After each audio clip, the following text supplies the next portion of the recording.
Hey guys, welcome to our channel Infobus Study. In this video, we will discuss some important question of cost accounting. ठीक है, देखो ये subject तो मेरा favourite subject था जब मैं अभी था मेरा मतलब था जिस टाइम मैंने दिया था एग्ज़ाम। क्योंकि ये बहुत एक तो इजी सब्जेक्ट है और जिसके न्यूमेरिकल्स हैं ना वो भी काफ़ी ज़्यादा इजी हैं। ठीक है, तो मैं वीडियो के लास्ट में न्यूमेरिकल्स के कुछ टॉपिक बताऊंगा। ठीक है, आपको वो करने हैं। ठीक है, अभी देखो मैं न्यूमेरिकल स्टार्ट नहीं करवा रहा हूँ। ठीक है, न्यूमेरिकल भी मैं जल्दी स्टार्ट करवा दूंगा। ठीक है, देखता हूँ कल या परसों में न्यूमेरिकल भी स्टार्ट करवा दूंगा। बट अभी आप थ्योरी अपनी जल्दी से कंप्लीट कर लीजिए, और या फिर अगर न्यूमेरिकल करना है आपको तो न्यूमेरिकल में टॉपिक्स बता देता हूँ क्या क्या आएंगे, वो आप कर लो। ठीक है, खुद से कर सकते हो। एक यूट्यूबर का नाम बता दूंगा। देखो मैं इतना अच्छे से नहीं समझा पाऊँगा जितना कोई एक्सपीरियंस पर्सन आपको समझाएगा, तो उनका मैं बताऊंगा, उनसे आप सीख लेना, वो बहुत अच्छा सिखा देंगे आपको। जब मैं था कॉलेज में मैंने भी उन्हीं से सीखा था। ठीक है, इग्नू स्टडी करके कुछ थे, उन्होंने बनाया था। ठीक है, तो उनका देख सकते हो आप, उनका प्रैक्टिकल देख सकते हो। ठीक है, प्रैक्टिकल बहुत अच्छा क्वेश्चन समझाया था उन्होंने। ठीक है, तो क्वेश्चन डिस्कस करते हैं। देखो ये क्वेश्चन, इस क्वेश्चन से एक और दो क्वेश्चन आने कन्फर्म है, तो इस पे ये पहला पार्ट है। ठीक है, पहला पार्ट होगा ये। ठीक है, इससे पहले भी एक मैंने वीडियो डाल रखी है, तो वो भी देख सकते हो आप। ठीक है, वो भी इंपॉर्टेंट है, बस रिवीजन के लिए था वो। ठीक है, यहाँ से स्टार्ट करते हैं अपनी प्रिपरेशन। ठीक है, इसी 10 की ये फर्स्ट वीडियो मानते हैं या फिर BCOC 138। ठीक है, दोनों के लिए सेम ही ये वीडियो। ठीक है, तो पहला क्वेश्चन है जो why do we need an effective system of cost accounting in a business enterprises. ठीक है, तो हमें क्यों चाहिए होता है कॉस्ट अकाउंटिंग, क्या मतलब होता है कॉस्ट अकाउंटिंग हमारे बिजनेस में रहने का, उसके क्या फ़ायदे होते हैं। फ़ायदे नहीं बोले तो ऑब्जेक्टिव क्या होते हैं। ठीक है, उद्देश्य क्या होते हैं। तो पहला जो ऑब्जेक्टिव होता है, ये आता है क्वेश्चन, आप मत सोचना कि नहीं आएगा। जो क्वेश्चन बता रहा हूँ सब पेपर में आ चुके हैं। ठीक है, और जो BCom जी वाले हैं उनके लिए तो बहुत इंपॉर्टेंट है। ठीक है, मैं जो बता रहा हूँ वो करके जाओ। आपका अगर एक भी बार आ गया तो चैनल को अनसब्सक्राइब कर देना आप। ठीक है, आपके लिए भी बहुत ज़्यादा हेल्पफुल होगी ये वीडियो। तो जो पहला पॉइंट है असर्टमेंट ऑफ कॉस्ट। ठीक है, कॉस्ट की इसमें क्या की जाती है, इसमें एक तरह से कॉस्ट जो होती है ना वो हम वो करते हैं, निकालते हैं। This is primary object of cost accounting for the cost assessment. Different technique and system of costing are use under different circumstance. इसमें क्या करते हैं हम, जो कॉस्ट किस डिपार्टमेंट में कितनी कॉस्ट आ रही है, अलग अलग कॉस्टिंग मेथड से। ठीक है, कॉस्टिंग मेथड भी बहुत सारे होते हैं, लाइक प्रोसेस कॉस्टिंग होता है, जॉब कॉस्टिंग होता है, यूनिट कॉस्टिंग होता है, बैच कॉस्टिंग होता है। ठीक है, तो अलग अलग यूनिट से अलग अलग टाइप के हम कॉस्ट निकाल सकते हैं, असाइनमेंट कर सकते हैं उस कॉस्ट का। ठीक है, फाइंड कर सकते हैं कॉस्ट को। तो पहला पॉइंट ये हो जाएगा। दूसरा, कंट्रोल ऑफ कॉस्ट। इसकी वजह से जो कॉस्ट होती है वो कंट्रोल में रहती है। ठीक है, हमें पता चलता है कि हमारा जो एक्सपेंस हो रहा है, जो कॉस्ट जा रही है, कहाँ जा रही है, किस डिपार्टमेंट ज़्यादा जा रही है, किस में कम जा रही है, उसको एनालाइज कर सकते हैं, गाइड। ठीक है, तो सेकंड पॉइंट भी क्लियर हो गया होगा, control to cost. Third point है गाइड टू बिजनेस पॉलिसी। ये बिजनेस पॉलिसी को क्या करता है, गाइड करता है। गाइड इन द सेंस क्या होगा, देखो cost accounting aims to serving the need of क्या management in conducting the business with outmost efficiency.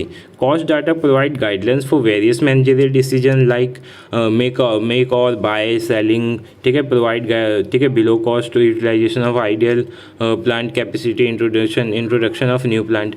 तो ये सब कब होता है, जब आप अपने कॉस्ट पे कंट्रोल रखोगे और आपका फॉर्म अच्छा चलेगा। ठीक है, तो उसके बाद आप बिजनेस पॉलिसी में कुछ ना कुछ चेंजेस करोगे। ठीक है, तो एक तरह से गाइड करता है बिजनेस पॉलिसी को कौन, मतलब कॉस्टिंग करता है। क्योंकि ये बताता है आपकी कॉस्टिंग सही जा रही है, अगर गलत जा रही है तो आप अपनी पॉलिसी को चेंज करोगे। सही जा रही है तो उसको रहने दोगे वैसे कि हाँ चलो हमने जो पॉलिसी बनाई है वो इफेक्टिव पॉलिसी है हमारी। नेक्स्ट क्वेश्चन है डिटर्मिनेशन ऑफ सेलिंग प्राइस। ठीक है, तो ये इंपॉर्टेंस में भी आता है डिटर्मिनेशन ऑफ सेलिंग प्राइस, और ऑब्जेक्टिव में भी आता है। इसकी वजह से क्या होता है, हमें सेलिंग प्राइस का क्या होता है, सेलिंग प्राइस हम निकाल सकते हैं इसकी वजह से। ठीक है, cost accounting provide cost information on the basis of which selling price of the product और सर्विस में भी फिक्स्ड। ठीक है, अब मान लो आपको कॉस्ट ही नहीं पता कि मान लो पेन का मैन्युफैक्चर कर रहे हैं, पेन का हमें कॉस्ट नहीं पता, तो हम सेलिंग कैसे लगा सकते हैं। मान लो कॉस्ट प्राइस 10 है, हम सेलिंग 8 लगा रहे हैं, तो लॉस सीधा सीधा है। तो इसीलिए हमें जो ये है सिंपल से एक वो है कि CP पता रहेगा जब भी तो SP पता रहेगा भाई, और अगर CP पता है तो हम उसकी वजह से SP बता सकते हैं। ठीक है, तो ये हो जाएगा इसका नेक्स्ट पॉइंट। तो ये 4 पॉइंट थे, 4 पॉइंट कर लेना आप। ठीक है, ईजी था, समझाने में भी आसान था। नेक्स्ट है state the importance of costing in modern economy. जो कॉस्टिंग होता है मॉडर्न इकोनॉमी में कैसे एक तरह से रोल प्ले करता है। ठीक है, तो पहला क्या है, continuous flow of information regarding product cost, material, labour, store, plant capacity which assist output planning. क्या करता है, कंटिन्यूस फ्लो बना के रखता है। कौन बना के रखता है, कॉस्टिंग, ठीक है। सेकंड फ्लो क्या है, identification of unproductive activities, losses of wastage resource, ठीक है, obsolete machinery, point of inefficiency which demand a quick remedial action. अभी हमने ऊपर देखा था कि ये क्या करता है, एक तरह से बिजनेस पॉलिसी को वो करता है, हेल्प करता है, ठीक है। तो कैसे हेल्प करता है, ये बताता है आपका कि कहाँ पे आपको दिक्कत हो रही है, कहाँ पे आपका लॉस ऑफ वेस्टेज हो रहा है, अनप्रोडक्टिव एक्टिविटीज़ कौन कौन सी हैं आपकी, ठीक है, और उनको सही करने के लिए तुरंत हम रेमेडियल एक्शन ले सकते हैं इसकी वजह से, ठीक है। नेक्स्ट है compilation of correct and reliable cost data. ये जो डाटा होता है उसको क्या करता है, कंपाइल करता है, ठीक है, हमें कंपाइल करके देता है। Preparation of budget and business forecast, इसकी वजह से हम क्या करते हैं, बिजनेस का बजट बना सकते हैं और बजट जो बिजनेस है उसका फोरकास्ट कर सकते हैं कि हाँ हमारा ये सही जा रहा था, इन फ्यूचर भी ऐसा ही होने वाला है। Measurement of efficiency of operating through establishment, ठीक है, इसका मतलब क्या हुआ, एफिशिएंसी का क्या करता है, मेजरमेंट करता है, ठीक है। तो ये भी पॉइंट राइट है। नेक्स्ट देखते हैं, define cost accounting, state it's main object. Cost accounting क्या होता है, इसके क्या ऑब्जेक्ट होते हैं, ये देख लेते हैं, ठीक है। तो कॉस्ट अकाउंटिंग की डेफिनेशन एक नहीं है, बहुत सारी डेफिनेशंस है।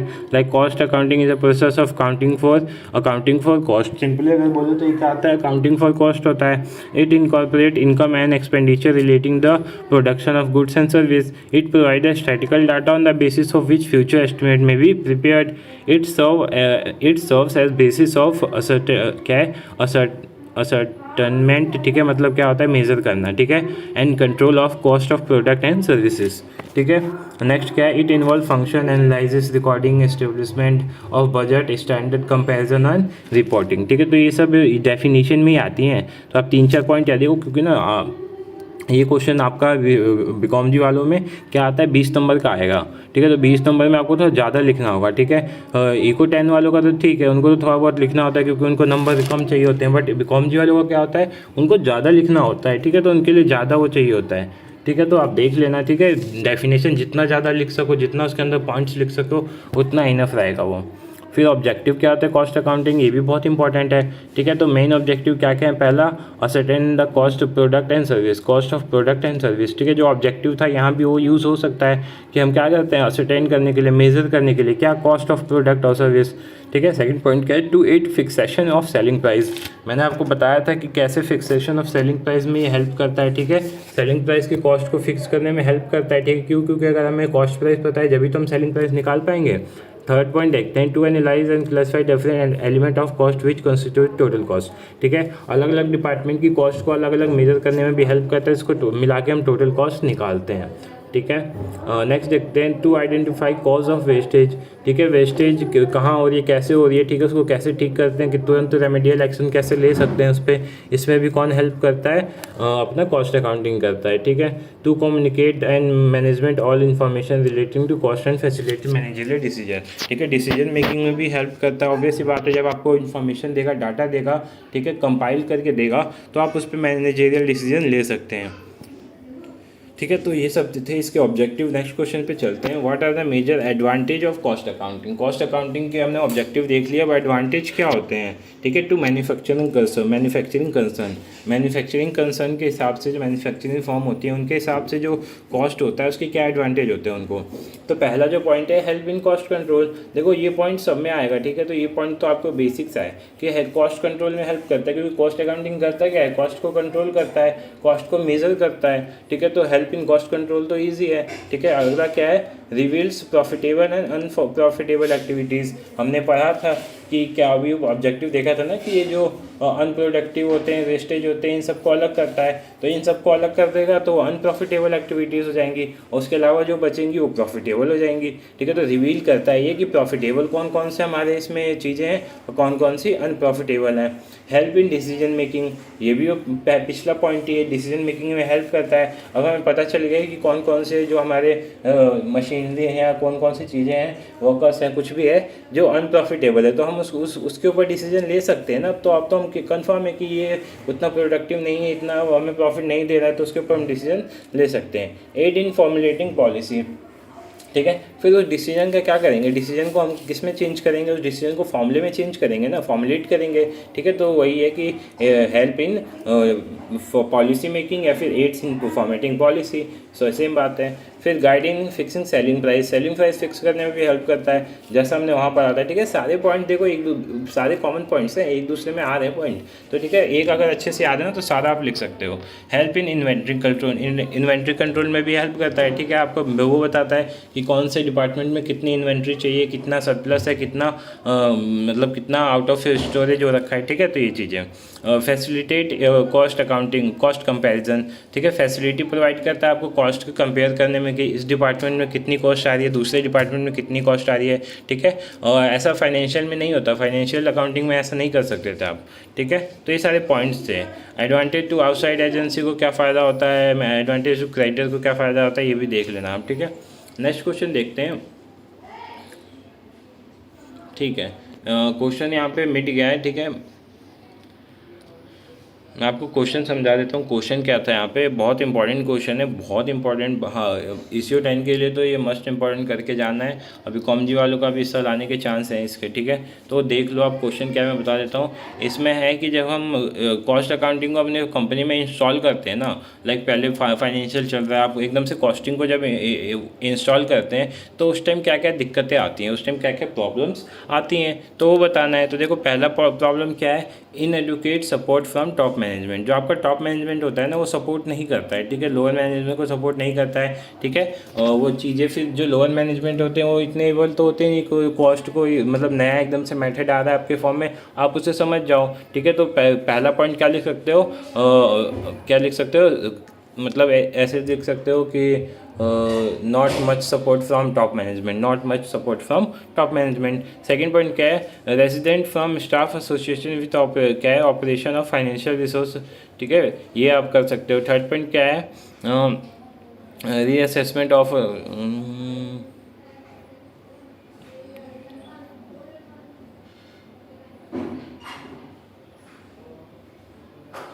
ठीक है, सिंपल सा है ये भी पॉइंट, ठीक है। पॉइंट एक इसमें दिक्कत होती है, आपको हो गया, ठीक है। इसमें क्या होता है कि इसमें ना देख, अब फाइनेंशियल अकाउंटिंग तो आपकी चली रही थी, अब उसमें एक और चीज़ आपने ऐड कर दी, कॉस्ट अकाउंटिंग, ठीक है। तो जो वर्कलोड होता है वो क्या होता है, ज़्यादा हो जाता है, फिर लोग इससे भागने की कोशिश करते हैं, ठीक है। लोग क्या करते हैं, इससे भागने की कोशिश करते हैं, तो यही है इसका आंसर, ठीक है। फिर shortage of train and qualified staff to handle, अभी मैंने बताया कि जब टॉप मैनेजमेंट हेल्प ही नहीं करेगा तो आपके जो नीचे वाले लोअर लेवल के स्टाफ हैं वो उसको कैसे हैंडल कर पाएंगे, ठीक है। तो वही होता है कि शॉर्टेज होती है ट्रेंड और क्वालिफाइड स्टाफ के न्यू सिस्टम को हैंडल करने के लिए। कॉस्ट बहुत ज़्यादा आती है, ठीक है। जब हम कॉस्टिंग मेथड को कंपनी में इंट्रोड्यूस करते हैं, लगाते हैं, तो उस टाइम कॉस्ट बहुत ज़्यादा आती है, ठीक है। तो ये भी इसका एक डिफ़िकल्टी में आता है।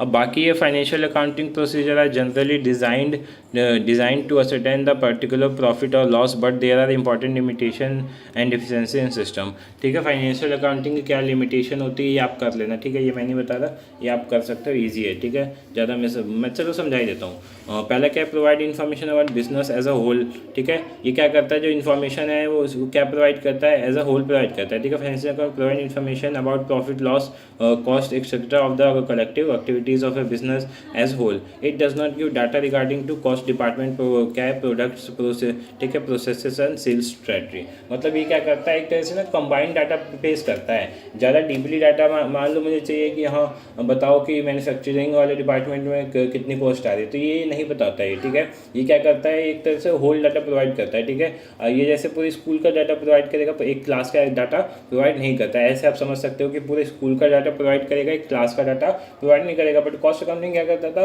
कॉस्ट अकाउंटिंग हर क्लास में जाके वो कॉस्टिंग करता था, मतलब अकाउंटिंग करेगा, ठीक है। तो पूरी क्लास मतलब सारी क्लास की सेपरेट उसके पास डाटा होता है, उसी डाटा को कंपाइल करके टोटल कॉस्ट निकाल लेता है वो, ठीक है। तो ये पॉइंट था। हिस्टोरिक इन नेचर, ये हिस्टोरिक होता है, ठीक है। Financial accounting historic since the data are summarised only at the end of accounting period, ठीक है। जब हम प्रॉफिट एंड लॉस निकालते थे, ठीक है, फाइनेंशियल अकाउंटिंग होती है, तो उसमें क्या होता है, जो सारी चीज़ें कैलकुलेट कब होती है, लास्ट में कैलकुलेट होती है ना, तो ये हिस्टोरिक होता है। और जो कॉस्ट अकाउंटिंग होता है वो हिस्टोरिक नहीं होता है, ठीक है। No objective classification of cost, objective classification नहीं होता है। No information for fixation of selling price, जैसा जहाँ पे हम कॉस्ट अकाउंटिंग में फिक्सेशन में हेल्प करता था हमें, ठीक है। एसपी सेलिंग प्राइस का प्राइस फिक्स करने में हेल्प कौन करता था, कॉस्ट अकाउंटिंग। बट ये मतलब फाइनेंशियल अकाउंटिंग हेल्प ऐसा कुछ नहीं करता है, ठीक है। तो ये देख लेना आप, ठीक है। बहुत सारे पॉइंट है वो देख सकते हो आप।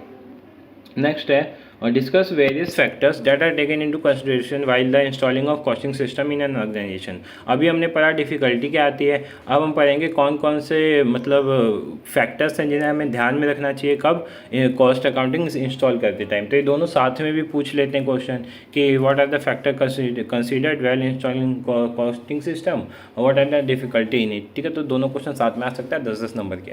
ठीक है, तो क्या क्या चीज़ें ध्यान में रखना आता है, पहला ऑब्जेक्टिव ऑफ कॉस्टिंग सिस्टम का ऑब्जेक्टिव क्या है, किस लिए आप इंस्टॉल कर रहे हो ये। दूसरा नेचर ऑफ बिजनेस, आपका बिजनेस का नेचर कैसा है, आपके बिजनेस के नेचर में सूट कर भी रहा है या नहीं कर रहा है। ठीक है, आप ऐसे लगवा दे रहे हो। क्वालिटी ऑफ मैनेजमेंट, अभी हमने पढ़ा था डिफिकल्टी में कि मैनेजमेंट जो होता है वो सपोर्ट नहीं करता है। ठीक है, तो आपको ऐसे मैनेजमेंट होना चाहिए जो क्या करे, लोअर लेवल को सपोर्ट करे, उन्हें गाइड करे। ठीक है, size and type of organisation, ठीक है, साइज और टाइप भी बहुत मैटर करता है कि क्या आपके मतलब आपके साइज के हिसाब से कॉस्ट अकाउंटिंग ठीक बैठेगी या नहीं बैठेगी। Technique expect of business, technical expect कैसा है। ठीक है, टेक्निकल टर्म्स वहाँ कंपनी में यूज़ होते हैं कि नहीं होते हैं। ठीक है, attitude and behaviour of staff, ठीक है, स्टाफ का हमने पढ़ा था कि स्टाफ अगर लैक ऑफ शॉर्टेज होता है स्टाफ का, क्यों, क्योंकि उनको नॉलेज ही नहीं होती इस चीज़ की। ठीक है, impact different operation on variable expenses, ठीक है, एक्सपेंस भी बहुत ज़्यादा होता है तो आपको उसके लिए पहले से रेडी होगा। ठीक है, तो ये देख लेना पॉइंट्स आप, ये हो जाएगा। नेक्स्ट चैप्टर आते हैं। ठीक है, फर्स्ट चैप्टर के जो इंपॉर्टेंट क्वेश्चन थे मैंने सारे डिस्कस कर लिए। अब आते हैं हम अपना मेथड ऑफ कॉस्टिंग। ठीक है, मेथड ऑफ कॉस्टिंग क्या कितने कितने होते हैं, मतलब कॉस्टिंग के कौन कौन से मेथड्स होते हैं वो देख लेते हैं हम। ठीक है, तो देखो कॉस्टिंग के ना अगर मेथड देखा जाए तो इसके लिए मैं आपको चार्ट दिखाऊंगा। ठीक है, उस चार्ट में मैंने पूरा मेथड के जो मतलब कॉस्टिंग के जो मेथड है वो अच्छे से समझा रखा है। ठीक है, तो मैं वो एक बार दिखा देता हूँ वो। ठीक है, तो मेथड देखते हैं। देखो ये मैंने प्रीवियस वीडियो में भी डिस्कस किया था, एक बार और डिस्कस कर लेते हैं मेथड कौन कौन से होते हैं कॉस्टिंग के। ठीक है, तो दो मेथड होते हैं, पहला क्या होता है स्पेसिफिक ऑर्डर कॉस्टिंग और दूसरा कंटिन्यूअस ऑपरेटिंग कॉस्टिंग। अब इन दोनों में क्या डिफरेंस होता है, देखो स्पेसिफिक क्या होता है जब हम किसी खास काम किसी खास ऑर्डर के लिए करते हैं, और कंटिन्यूअस क्या होता है जो हम करते रहते हैं, हमेशा करना होता है। ठीक है, उसमें हमें किसी पर्टिकुलर ऑर्डर की ज़रूरत नहीं होती है। ठीक है, जैसे कॉन्ट्रैक्ट में क्या होता है, जब आपको कॉन्ट्रैक्ट मिलता है जब भी तो आप उस चीज़ को बनाते हो ना, बिना कॉन्ट्रैक्ट मिले आप बताते हो रोड पे जाके गिट्टी बालू गिराए जा रहे हो। ठीक है, तो नहीं। ठीक है, तो स्पेसिफिक में क्या होता है जब आपको ऑर्डर मिलेगा जब भी आप वो चीज़ स्टार्ट करते हो। कंटिन्यूअस में क्या होता है जो आप करते रहते हो। लाइक आपका बिस्कुट का क्या है, बिस्कुट की फैक्ट्री है तो आप बिस्कुट तो हमेशा बनाओगे ना। ठीक है, आपकी चाय की कंपनी चाय तो हमेशा बनाओगे, तो कंटिन्यूअस प्रोसेस होता है। इसमें कौन सा ऑर्डर है ना ऑर्डर की बात है। ठीक है, तो ये सब होते हैं इसके दो मेथड। ठीक है, इन दोनों के अंदर भी होते हैं जॉब कॉस्टिंग, बैच कॉस्टिंग और कॉन्ट्रैक्ट कॉस्टिंग। प्रोसेस कॉस्टिंग किस में होता है, कंटिन्यूअस में होता है, यूनिट कॉस्टिंग होता है और ऑपरेटिंग कॉस्टिंग होता है। ठीक है, अब इसमें से इंपॉर्टेंट क्या है जो बहुत ज़्यादा इंपॉर्टेंट है, job costing, batch costing, contract costing का तो एक अलग से न्यूमेरिकल क्वेश्चन आता है, प्रोसेस कॉस्टिंग का भी न्यूमेरिकल क्वेश्चन आता है। यूनिट कॉस्टिंग और ऑपरेटिंग कॉस्टिंग इतना इंपॉर्टेंट नहीं है तो स्किप भी कर सकते हो, बाकी ये चारों आपको अच्छे से करना है। ठीक है, जॉब कॉस्टिंग के पास डेफिनेशन याद करनी है, बाकी कुछ नहीं, न्यूमेरिकल नहीं आता है। बैच कॉस्टिंग से भी न्यूमेरिकल नहीं आता है। कॉन्ट्रैक्ट कॉस्टिंग और प्रोसेस कॉस्टिंग से न्यूमेरिकल क्वेश्चन आते हैं। ठीक है, दोनों के कॉन्ट्रैक्ट मतलब दोनों के अकाउंट बनाने के लिए आते हैं और जो कि बहुत ज़्यादा ईजी होते हैं। मैं आपको समझा दूंगा अकाउंट बनाना भी। ठीक है, आप लोग वीडियो पे रिस्पॉन्स ही नहीं देते सही। ठीक है, तो बनाने का मन भी नहीं करता है। ठीक है, रिस्पॉन्स अगर अच्छा आता तो मैं बनाता भी। ठीक है, इतनी मेहनत करो कोई रिस्पॉन्स ना आए वीडियो पे तो अच्छा नहीं लगता ना हमें भी। ठीक है, तो ये इसके पार्ट्स होते हैं। अब इसके अंदर तो थोड़ी चीज़ें देख लेते हैं। जॉब कॉस्टिंग में क्या होता है, ठीक है, परफॉर्म अंडर स्पेसिफिक क्या है, instruction of A individual customer. ठीक है, किसी भी इंडिविजुअल कस्टमर के क्या होता है उसके अंडर में बनाते हैं हम। ठीक है, every customer as special test preference और स्पेंडिंग पावर नॉट कंपेरेबल, इसको कंपेयर नहीं कर सकते। नॉन रिपीटेबल, रिपीट भी नहीं करते। ठीक है, each job has unique feature. अब इसमें क्या होता है हम अलग अलग कस्टमर के हिसाब से अलग अलग चीज़ इसमें परफॉर्म करते हैं और इसका टाइम ड्यूरेशन क्या होता है बहुत छोटा होता है। ये फैक्ट्री के अंदर ही बनाया जाता है। मान लो कोई आपका कस्टमर है उसने बोला कि मेरे को ये बनवाना है, इसका ऑर्डर देना है, तो आप उसमें लग गए। ठीक है, तो वो होता है, तो फैक्ट्री के अंदर होता है। Work start after receiving the order, जब तक ऑर्डर नहीं आता जब तक आप काम स्टार्ट नहीं करते। तो जॉब कॉस्टिंग का समझ गए हो क्या आप। अगला है बैच कॉस्टिंग। बैच कॉस्टिंग क्या आता है, batch is the number of small order pass through the factory in a group. ठीक है, इसमें ग्रुप में देखो वो जो होता था जॉब कॉस्टिंग होता था वो क्या होता था ग्रुप में नहीं होता था, बट जॉब कॉस्टिंग का ही एक तरह से अगला ग्रुप है जो वो बैच कॉस्टिंग है। क्यों, क्योंकि इसमें ग्रुप कर देते हैं। जॉब कॉस्टिंग को ही क्या करते हैं ग्रुप में डाल देते हैं। Cost of each batch is calculated separately. ठीक है, अलग अलग बैच का कॉस्ट अलग अलग कैलकुलेट किया जाता है। Each batch is taken as one cost unit. ठीक है, कॉस्ट पर यूनिट का फॉर्मूला क्या होता है, कॉस्ट ऑफ बैच और नंबर ऑफ यूनिट। ठीक है, तो ये होता है। अगला देखते हैं कॉन्ट्रैक्ट। कॉन्ट्रैक्ट में क्या होता है, इसमें बहुत ज़्यादा पैसे इन्वॉल्व होते हैं, ठीक है, लार्ज, ठीक है, इन्वॉल्व लार्ज इन्वेस्टमेंट, ठीक है, takes more than 1 year to complete, 1 साल से ज़्यादा का कॉन्ट्रैक्ट होता है इसमें, ठीक है। और ये फैक्ट्री के इनसाइड पर नहीं होता, फैक्ट्री के आउटसाइड होता है, लाइक ब्रिज हो गया, पुल हो गया, डैम्स हो गए, ये सब बनाने के कॉन्ट्रैक्ट जो होते हैं, ठीक है। Each contract is taken separately, अलग अलग कॉन्ट्रैक्ट अलग अलग लिया जाता है, ठीक है। Generally of construction nature, generally जो ये जॉब कॉन्ट्रैक्ट कॉस्टिंग होता है किस नेचर का होता है, कंस्ट्रक्शन नेचर का होता है, ठीक है। Also known as terminal costing, terminal costing के नाम से भी जाने जाते हैं। अब प्रोसेस कॉस्टिंग क्या होता है, तो raw material passes through various process of stage, ठीक है। इसमें क्या होता है, अलग अलग प्रोसेस से जाता है, प्रोसेस 1, प्रोसेस 2, प्रोसेस 3, इसीलिए इसको कंटिन्यूअस प्रोडक्शन भी बोलते हैं, ठीक है। Cost of production at the end of each process, जो कॉस्ट ऑफ प्रोडक्शन होता है वो अलग अलग जो इसके वो होते हैं प्रोसेस होते हैं उस पर काउंट किया जाता है। जैसे प्रोसेस 1, प्रोसेस 2, जब आपको प्रोसेस अकाउंट बनाओगे ना तो आपको 3 बनाने होते हैं, प्रोसेस 1, प्रोसेस 2, प्रोसेस 3, जितना उसमें दिया होगा, ठीक है। मास स्केल इंडस्ट्री होता है ये। कॉस्ट पर यूनिट का फॉर्मूला क्या होता है, टोटल कॉस्ट ऑफ प्रोडक्शन अपन में नंबर ऑफ यूनिट प्रोड्यूस, ठीक है। तो ये था, ये समझा दिया मैंने। अब एक और क्वेश्चन है जो आपको करना है, क्या फाइनेंशियल अकाउंटिंग और कॉस्ट अकाउंटिंग में डिफरेंस, ये भी बहुत बार पूछा गया है। फाइनेंशियल अकाउंटिंग कॉस्ट अकाउंटिंग में डिफरेंस क्या होता है, तो पहला जो डिफरेंस है, main purpose of financial accounting is to tell about profit, ये प्रॉफिट के लिए काम करता है। कॉस्ट अकाउंटिंग किस लिए काम करता है, main purpose of cost accounting to provide cost information to customer या फिर जो फॉर्म है किसी को भी, ठीक है। ये कंट्रोल क्या होता है इसमें, फाइनेंशियल अकाउंटिंग में जो कंट्रोल होता है वो किस पे होता है, कैश फ्लो पे होता है। और कॉस्ट अकाउंटिंग में कंट्रोल किस पे होता है, कॉस्ट पे होता है, लेबर पे होता है, एक्सपेंस पे होता है, ठीक है। नेक्स्ट पॉइंट है period of reporting. Period of reporting क्या होता है, financial accounting prepare eight the end of the every year, ठीक है। बट जो ये होता है कॉस्ट अकाउंटिंग होता है, ये शॉर्ट इंटरवल में होता है, डेली हो सकता है, वीकली हो सकता है, मंथली हो सकता है। इन्फॉर्मेशन क्या होता है, ओनली मॉनेटरी इन्फॉर्मेशन प्रोवाइडेड, और इसमें क्या होता है, both monetary and non monetary दोनों इसमें प्रोवाइड किए जाते हैं। सेलिंग प्राइस फिक्सेशन में जो फाइनेंशियल है ये हेल्प नहीं करता, बट कॉस्टिंग हेल्प करता है, ठीक है। Reporting of cost, total cost of production is reported in क्या aggregate and at the end of the year, ठीक है। इसमें क्या होता है, कॉस्ट में क्या होता है, तो cost of production reported component wise as well as each unit, ठीक है। तो यूनिट वाइज इसको वो किया जाता है, ठीक है। तो ये कुछ इंपॉर्टेंट थे इसके। नेक्स्ट चलते हैं अगले उस पर हम, ठीक है। तो कॉस्ट आपके मेथड आपको समझ में आ गए होंगे, ठीक है। बाकी यहाँ पे कुछ और भी आप देख सकते हो इस पीडीएफ से, जैसे जॉब कॉस्टिंग कहाँ कहाँ यूज़ होती है, रिपेयर शॉप हो गया, प्रिंटिंग प्रेस हो गया, ठीक है। कोई आता है आपको बोलता है कि ये प्रिंट करना है, तो स्पेसिफिक हुआ ना, और आप फिर अपने उसके जो आपका वो होता है फैक्ट्री होता है उसके अंदर ही करते हो। पेंटिंग डेकोरेशन हो गया, ठीक है, production of made to other article, ठीक है। तो ये सब हो गया। और कॉन्ट्रैक्ट में क्या होता है, कंस्ट्रक्शन वर्क हो गया, शिप बिल्डिंग हो गया, आर्किटेक्ट हो गया, कंस्ट्रक्शन इंजीनियर हो गया, ठीक है। तो ये इसमें आते हैं किसमें, कंट्रोल कॉस्टिंग में, ठीक है। बैच कॉस्टिंग में क्या होता है, रेडीमेड गारमेंट्स हो गया, टॉयज़ हो गया, बाईसाइकिल पार्ट्स हो गया, बिस्कुट,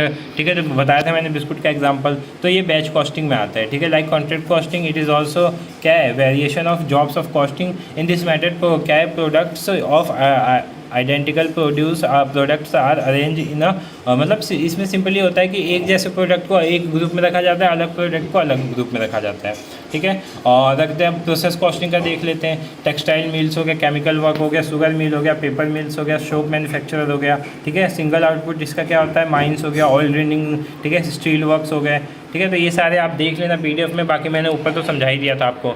अगला क्या है, what do you mean by inventory material control, ठीक है। मटेरियल कंट्रोल और इन्वेंट्री कंट्रोल ये शॉर्ट नोट्स में आने वाले क्वेश्चंस हैं, ठीक है। Give the main objective and advantage. देखो अब इसकी डेफिनेशन एक बार देख लेते हैं। Material control is defined as the safeguard of company, ठीक है, company's property in this form of material by a proper system of क्या है recording also to maintain them optimum level of considering operation required. Simple ये होता है, इसमें हम क्या करते हैं, जो हमारे मटेरियल होते हैं उसको कंट्रोल करते हैं, आप ऐसे लिख सकते हैं, ठीक है। वाइड डेफिनेशन अगर देखा जाए तो क्या होगा, ये क्या करता है, एम्ब्रेस करता है कंट्रोल ओवर परचेज, ठीक है। कंट्रोल ओवर परचेज को क्या करता है, वो करता है, ठीक है। आप परचेज कर रहे हो और आपका ओवर परचेज हो गया तो आपको लॉस करेगा, तो आपको यही सारी चीज़ें बताता है कि आपका जो मटेरियल है वो कंट्रोल में हो, चल रहा है या नहीं चल रहा है, एक्स्ट्रा तो नहीं चल रहा, अंडर स्टॉक नहीं चल रहा, ओवर स्टॉक तो नहीं चल रहा, ठीक है। The system of control should be comparative enough to cover the flow of material starting from the point when someone makes a request for purchase up and मतलब कोई भी अगर मान लो रिक्वेस्ट कर रहा है परचेज की और वहाँ पे वो चीज़ अवेलेबल ही नहीं है, मतलब वहाँ पे अवेलेबल ही नहीं है, तो आपको दिक्कत होगी, ठीक है। तो यही करता है, अवेलेबिलिटी को ये क्या करता है, ध्यान में रखता है। अब ऑब्जेक्टिव क्या होते हैं, पहला ऑब्जेक्टिव क्या होता है, नो अंडर स्टॉकिंग। स्टॉकिंग। इसका मतलब क्या हुआ कि अंडर स्टॉकिंग को ये ख़त्म करता है, मतलब ये नहीं होने देता कि मटेरियल पूरी तरह ख़त्म हो जाए, ऑर्डर आए आप मटेरियल का मतलब दे ना पाए किसी को, ठीक है। तो ये इस चीज़ को ख़त्म करता है। दूसरा क्या है, no overstocking. Overstocking का क्या मतलब होता है कि ज़्यादा भी नहीं रहता है, ओवर स्टॉकिंग की वजह से चीज़ें ख़राब हो जाती हैं, तो उसको भी ये कंट्रोल करता है, ठीक है। मिनिमम वेस्टेज इसकी वजह से होता है, ठीक है। क्यों? क्योंकि ना ज़्यादा चीज़ें रखने देगा ना कम चीज़ें रखने देगा, तो जो वेस्टेज होगा वो कम होगा बहुत ज़्यादा। इकोनॉमी इन परचेसिंग, ठीक है। परचेसिंग में बहुत ही कॉस्टली नहीं होता है, ठीक है, इकोनॉमिकल होता है। प्रॉपर क्वालिटी ऑफ मटेरियल को ध्यान में रखता है ये, ठीक है। अगला क्या है, इन्फॉर्मेशन अबाउट मटेरियल। सारे मटेरियल के बारे में क्या करता है, इन्फॉर्मेशन रखता है कि हाँ ये मटेरियल इतना है, ठीक है, इसकी इतनी सेलिंग हो रही है, इसकी इतनी सेलिंग नहीं हो रही, इसकी इतनी वेस्टेज हो रही है, सब कुछ रिपोर्ट रखता है ये, ठीक है। एडवांटेज क्या होता है, इट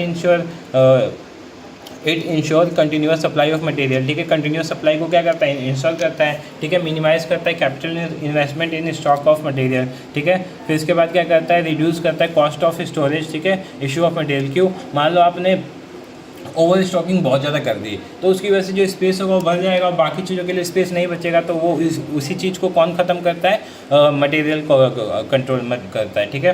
तो ये सारी चीज़ें आप देख लेना, ठीक है, ये बता दिया। फिर डिस्टिंग्विश बिटवीन सेंट्रलाइज परचेसिंग और डिसेंट्रलाइज, तो ये शॉर्ट नोट्स में आता है और डिफरेंस में भी आ जाता है क्वेश्चन, तो इसको आप देख लेना। देखो सेंट्रलाइज में क्या होता है, जो परचेस हेड क्वार्टर से बन के आती है, हेड क्वार्टर जिसका ऑर्डर देता है, ठीक है, जिसमें हेड क्वार्टर इन्वॉल्व होता है वो सेंट्रलाइज होता है। और डिसेंट्रलाइज क्या होता है, जो हर यूनिट अपने हिसाब से काम करती है वो डिसेंट्रलाइज होता है, ठीक है।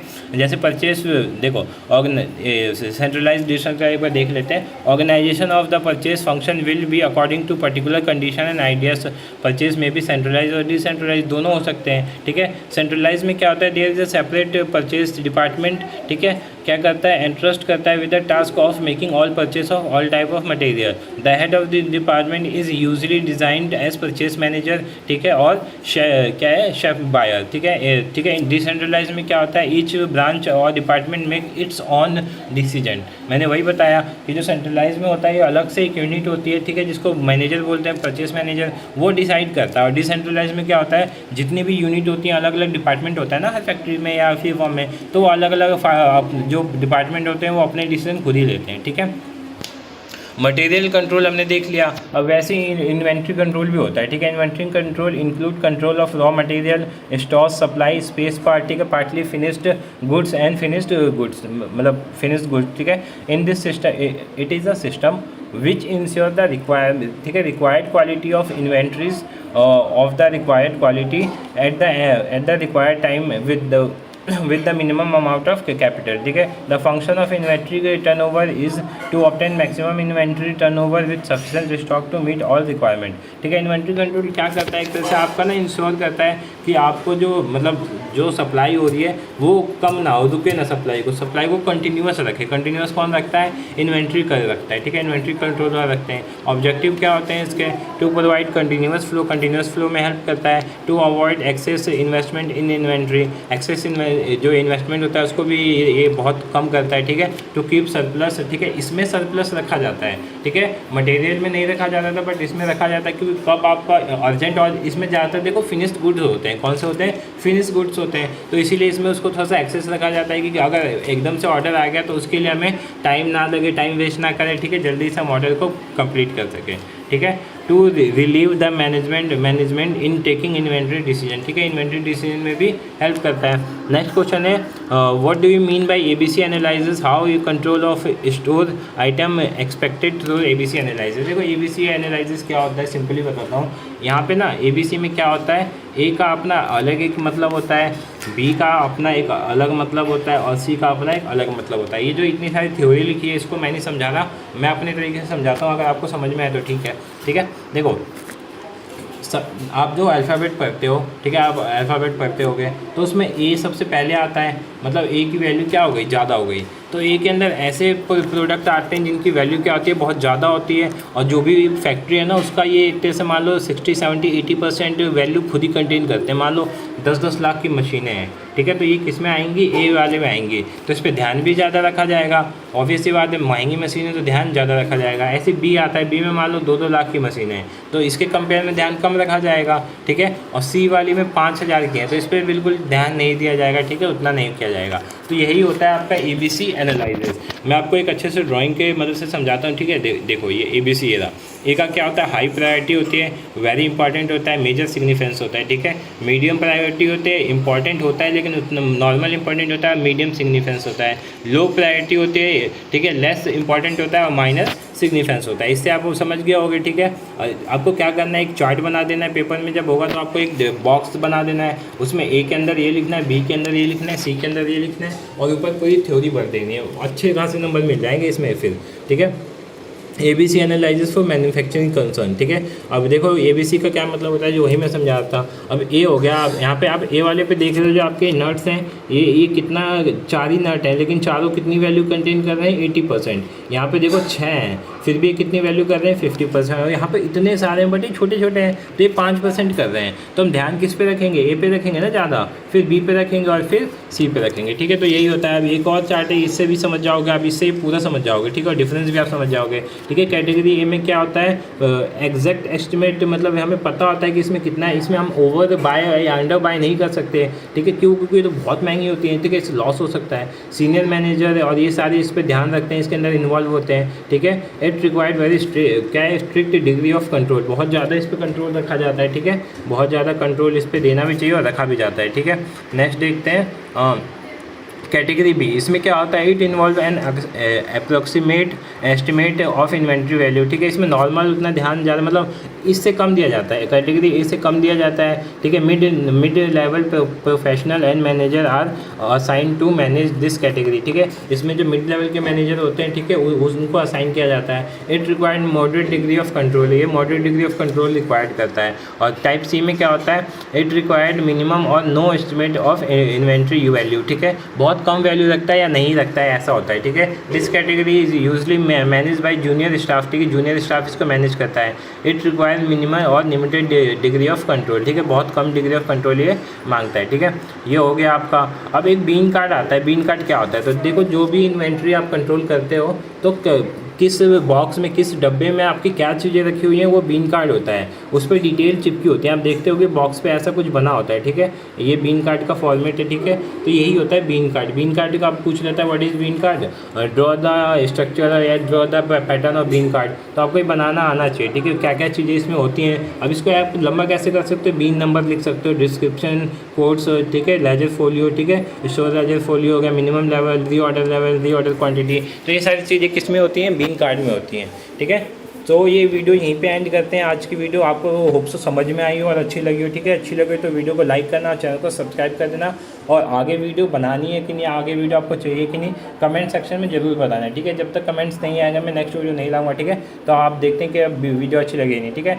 सो आप, हाँ, एक चीज़ और बतानी थी, रुके आपको बता देता हूँ मैं आपको, मतलब प्रैक्टिकल्स में क्या क्या चीज़ें करनी है, ठीक है। प्रैक्टिकल में आपको 3-4 चीज़ें ध्यान में रख लो, आप कर लो। सबसे पहला कॉस्ट शीट कर लो, क्या करो, कॉस्ट शीट, ये इंपॉर्टेंट है। फिर उसके बाद EOQ कर लो, ये इजी है, ये आपको 1 घंटे में समझ में आएगा, EOQ, ठीक है। EOQ कर लो, कॉस्ट शीट कर लो, मैक्सिमम और मिनिमम वाले सारे क्वेश्चन कर लो, मैक्सिमम मिनिमम, ठीक है। 3 चीज़ें आप अभी कर लो, ख़त्म कर लो, ये 3 चीज़ें बहुत इंपॉर्टेंट है। और करना है तो आपको कॉन्ट्रैक्ट अकाउंट और प्रोसेस अकाउंट, ठीक है, कॉन्ट्रैक्ट अकाउंट और प्रोसेस अकाउंट, ये 5 चीज़ें कर लो। क्या क्या, contract account, process account, cost sheet, EOQ और मैक्सिमम मिनिमम, 5 चीज़ आप कर लो, ये चीज़ बहुत ही इनफ है आपके लिए, ठीक है। बाकी मैं अगले वीडियो या उससे बाद वीडियो में आपको सिखा दूंगा, ठीक है। तो आपको वीडियो वीडियो को लाइक करना, चैनल को सब्सक्राइब करना। Thank you so much for watching this video.